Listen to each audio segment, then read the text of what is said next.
Hello mga pangga, magandang umaga. So kung bago kayo sa ating channel, welcome! At kung nakapag-subscribe na kayo, maraming salamat po. Daghang salamat. So actually today, ang gagawin natin ay magbe-bake tayo ng biscuits. Kasi si Sinto Charming, bumili kami ng milk. Tapos sabi niya sa akin, masisira na to, bumili ka na naman, tapos hindi mo naman gagamitin. So gagawa tayo ng biscuits ngayon para magamit natin yung milk. Anyways. Ayun. So simulan na natin to.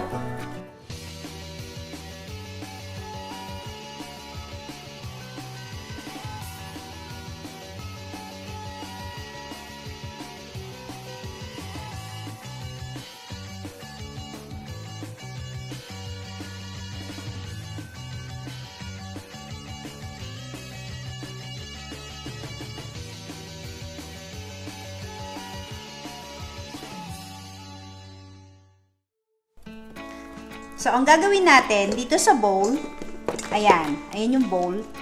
Lalagyan mo lang ng 3 cups, 3 and 1/4 actually. 3 and 1/4 cup ng biscuit mix. So, this is 1. And then another 1. Okay, another 2. Sorry.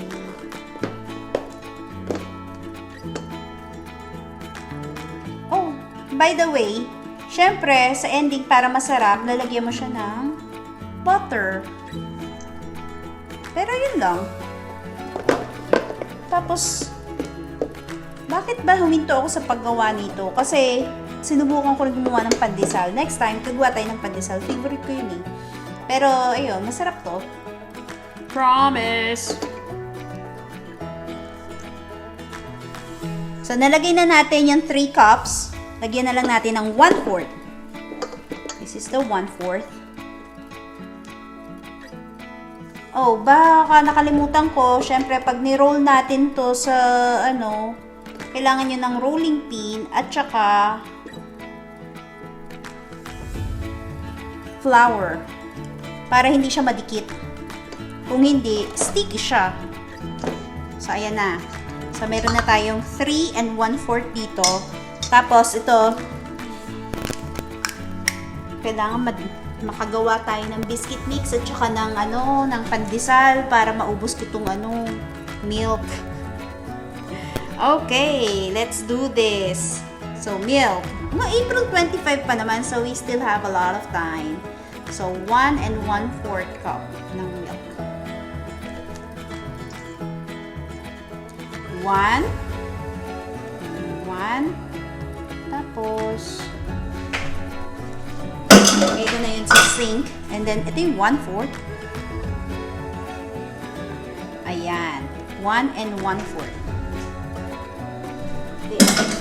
Tapos, ayan na siya. 1 and 1/4. Tignan nyo ba? Ayan. Tapos, ang gagawin lang natin is, of course, mix. And make sure that your hand is clean. Nasa inyo naman kung gusto nyo itong i-mix, masahin ng dirty. Pero syempre, try natin ng malinis, di ba? Kasi kayo din naman ang kakain. Yun lang din ang kagandahan pag if you cook your own food. Diba? Napaka-particular mo na gusto mo na clean yung kinakain mo. Lalo na pag sinaserve mo sa mga mahal mo sa buhay. Unless na kaaway yung pagsuservan mo. Joke. Di ba sabi nila, pag pumunta ka nga sa restaurant, you have to be kinder. Actually, you have to be kind to everybody. Pero pag pupunta ka sa restaurant, you have to be kinder to the people na nagsiserve ng food mo. Kung hindi, good luck sa'yo! Next thing that we're going to do, kailangan natin ng harina. Ayan. So, kasi para hindi siya maging sticky, ang gagawin natin, bubudburan lang natin ang harina. Ito. Para masaya. Para di siya yung parang dikit sa'yo. Ayun.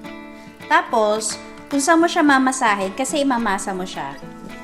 So, kailangan meron kang muscles. Joke. So, ayan. Lagyan mo lang din yung lapag kung saan mo mamasahin.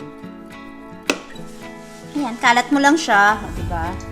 Tapos, itong lalagay mo lang yun dyan. Actually, ganyan lang. Tapos, yan. Isang malaking pile siya dyan, di ba? Tapos, lalagyan mo uli siya ng flour. Para di lang siya sticky pag minasa mo siya. Okay, so nalagyan mo na siya ng flour. Ang gagawin mo ngayon is, like what I said, mamasahin mo siya. Yan lang naman. You have to just turn it over. Actually, I find that this is so easy to do and fun to do. So, nice siya for your kids. Kasi diba, kids loves to play with clays. So, double purpose. Apart from na naglalaro na sila, you can make them play with it. And then, kasi it looks like I'm playing also. So, they can play with it and then afterwards, they know how to do this. Survival. First year survival. O, diba? So, it's like you're hitting two birds in one stone. Pagkatapos niyan, diyan na. Actually, ang gusto ni Sinta Charming, yung dati yung, tawag dito, yung, meron kaming pang-cut, para pare-parehas siya ng sizes.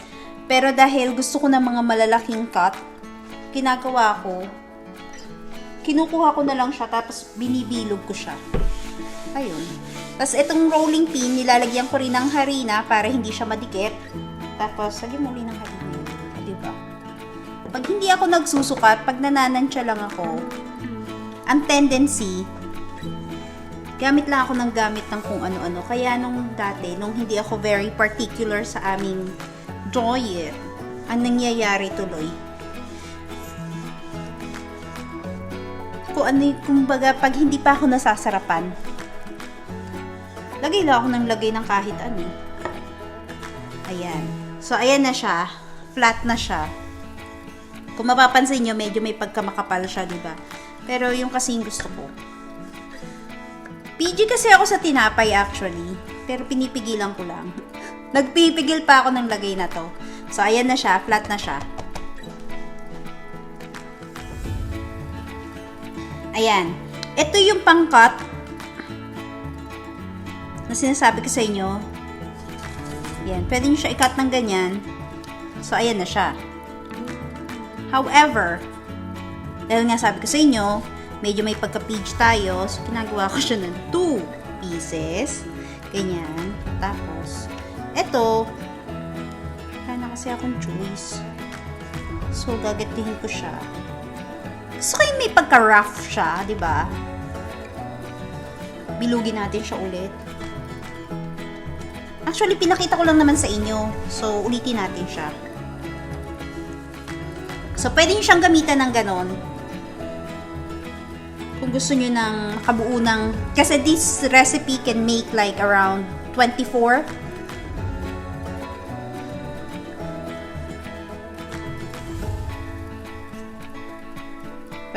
Pieces. Mga 2 inches. Kaso, ayun. Hindi nga ako parang nasisiyahan pag medyo konti lang. Ayan, pinakapal ko siya. Para, ayan, para masaya. So, ayan. Kung gagamitan natin ng ganito, medyo makapal na siya. Diba? Thicker siya than the previous one. May biscuit na tayo.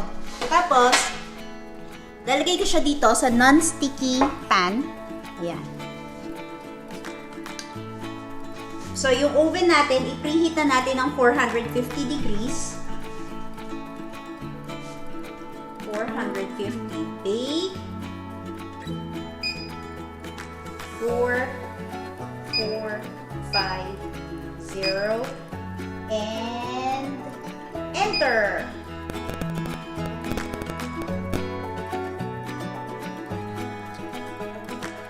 Ayan.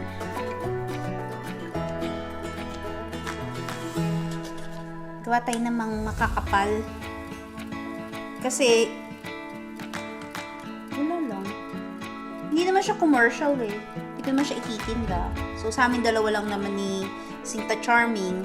Siya lang naman ang kakain at saka ako. So, yung for 24 pieces na sinasabi dun sa recipe, ano na siya?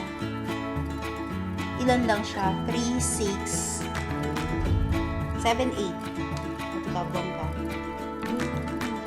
Tapos gawa tayo na maliit. For taste test mamaya. Ayan, so nasa 450 degrees na siya. Gagawin natin. Buksan na natin yung oven. Ipasok na natin ang biscuit mix. Bake lang natin siya for 10 to 12 minutes.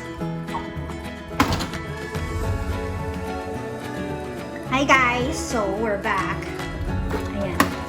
Ayan na siya, oh. O, diba? Nakaka-excite siya. Nagugutom na ako. Actually, yan ang lunch ko eh. So, let's do this. Wala tayo ng...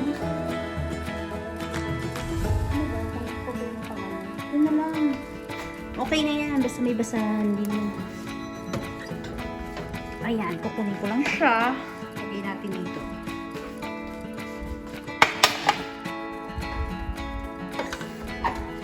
Tapos, turn off ko lang to.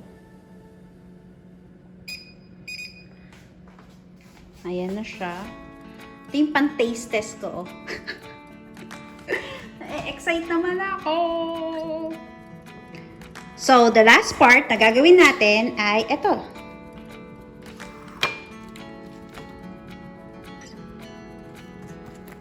Talagyan yan.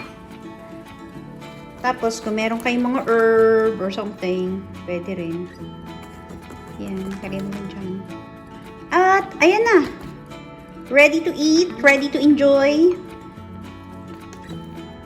Diba? Pang PG. PG style to, PG style.